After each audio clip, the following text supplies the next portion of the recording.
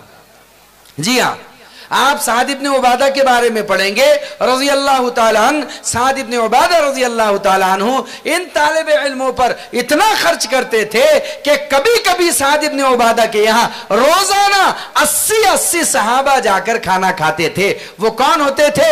وہ علم کے حاصل کرنے والے ہوتے تھے. وہ علم کے حاصل کرنے والے ہوا کرتے تھے. اور لوگ ہجرت کر کے آیا کرتے تھے، عورتیں بھی ہجرت کر کے آیا کرتی تھی، اور عورتوں کے لیے بھی نظام تعلیم ہوا کرتا تھا، مردوں کے لیے بھی نظام تعلیم ہوا کرتا تھا. صفہ سے جو لوگ فارغ ہوا کرتے تھے انہیں قرائے مدینہ کہا جاتا تھا.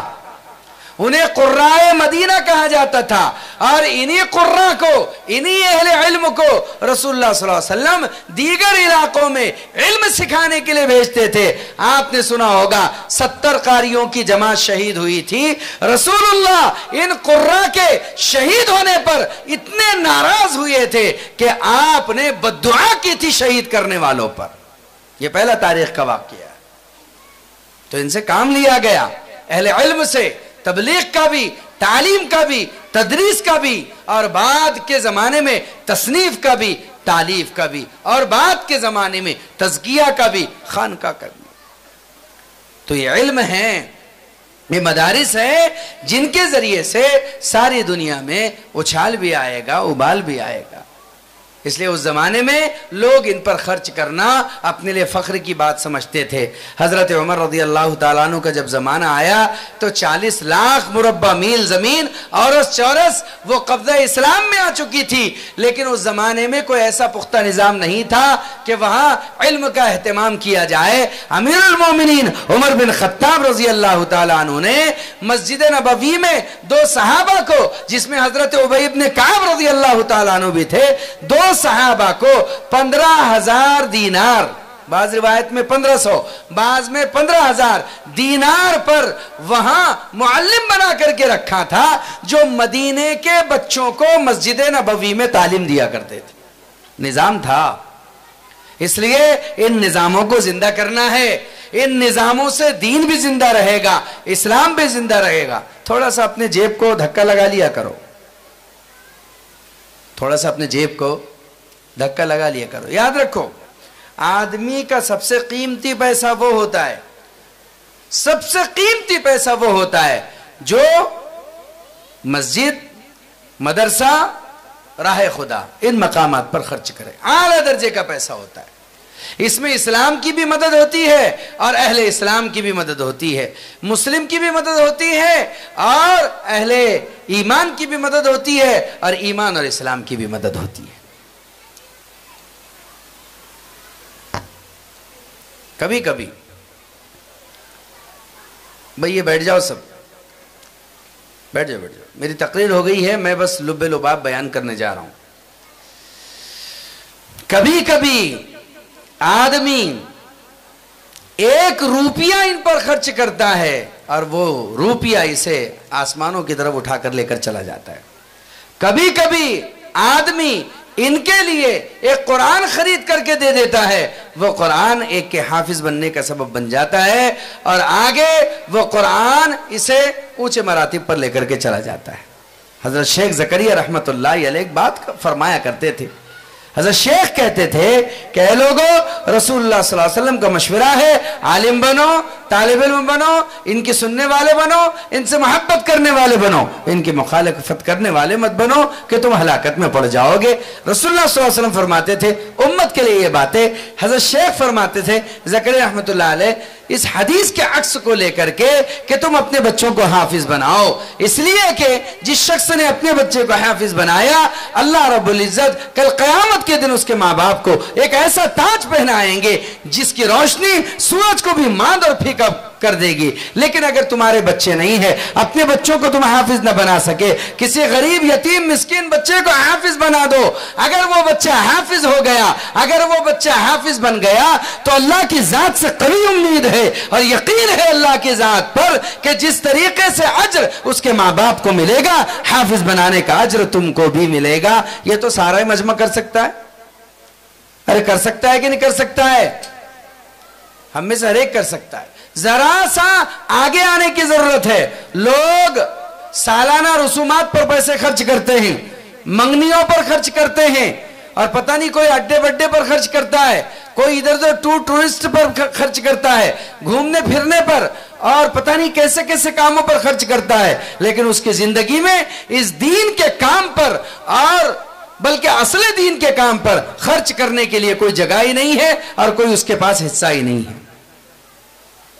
میں نے تاریخ میں محمود غزنوی کے ایک واقعہ پڑھا، اس واقعے سے جو بات سمجھ میں آئی وہ میں آپ کو سمجھانا چاہتا ہوں۔ جو بات میں نے سمجھی اس واقعے سے، اسے آپ بھی سمجھیے اور ہم سب اسے سمجھیں، اس لیے کہ ہمارے یہاں مشہور ہے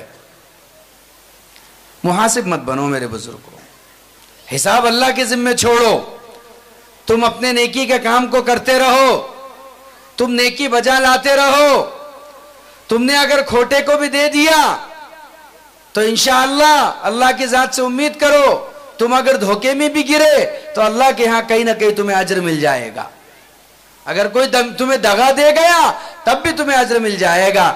لیکن چند ایک کی وجہ سے آدمی کو کچھ ایسا نہیں کرنا چاہیے جس کی وجہ سے پوری دنیا کے اندر دین کی بدنامی ہو، اہل علم کی بدنامی ہو۔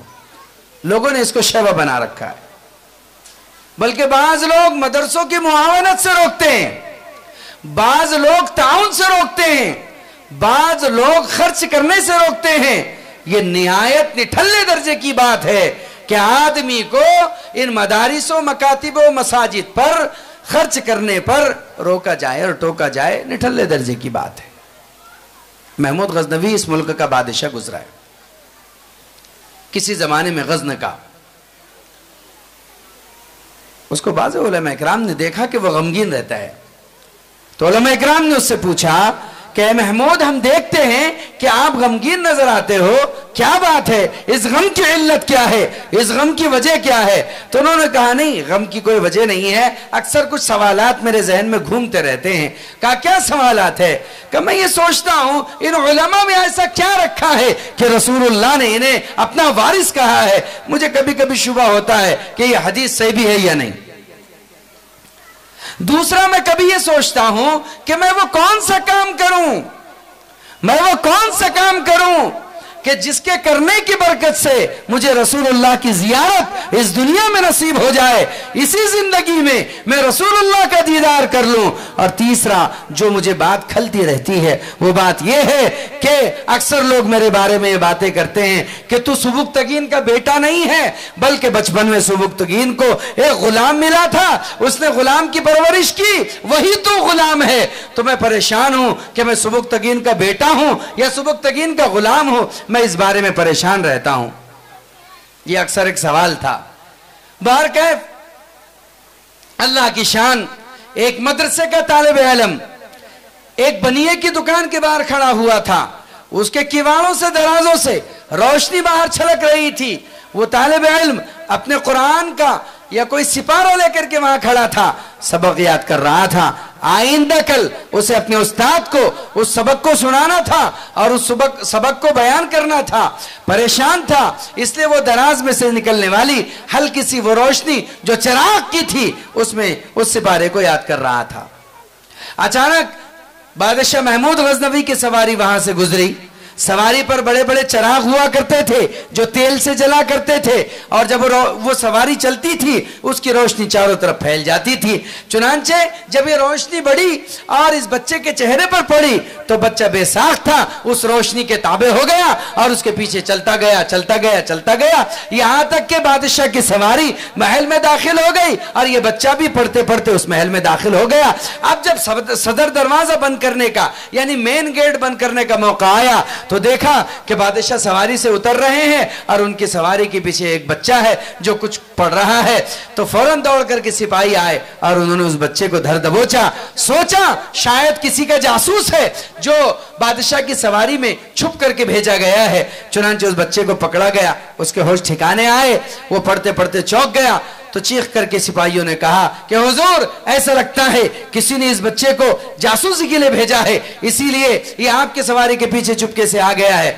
محمود غزنوی نیچے اترے، اس بچے کے پاس آئے اور آ کر کے کہا کہ بولو بچے تم کیسے اس محل میں داخل ہو گئے، یہ رات کا وقت ہے۔ تو بچہ ڈر گیا تھا، سہم گیا تھا، سہمے ہوئے ڈرے ہوئے اس بچے نے کہا کہ حضور مجھ سے خطا اور غلطی ہو گئی، بات کچھ نہیں ہے، کل مجھے اپنے استاذ کو یہ سبق سنانا ہے، یہ سپارے کا حصہ مجھے یاد نہیں تھا، میں پریشان تھا، ایک بنیے کی دکان سے وہ کیواڑ کی دراز سے کچھ روشنی باہر آ رہی تھی، میں اس روشنی میں پڑھ رہا تھا، لیکن اچانک آپ کی سواری گزری، روشنی زیادہ تھی، میں روشنی کے پیچھے چل پڑا، مجھے خبر نہ ہو سکی کہ کب آپ کا محل آ گیا اور کب آپ کی سواری محل میں داخل ہو گئی، میں سواری کے پیچھے پیچھے آ گیا، مجھ سے غلطی ہو گئی ہے۔ تو پوچھا محمود غزنوی نے کیا تمہارے یہاں مدرسے میں روشنی کا انتظام نہیں ہے؟ اس نے کہا کہ نہیں، ہمارے یہاں پر رات میں جلانے کے لیے چراغوں میں تیل نہیں ہے، اس لیے بچے دن میں پڑھ پاتے ہیں، رات میں اندھیرے میں رہنا پڑتا ہے۔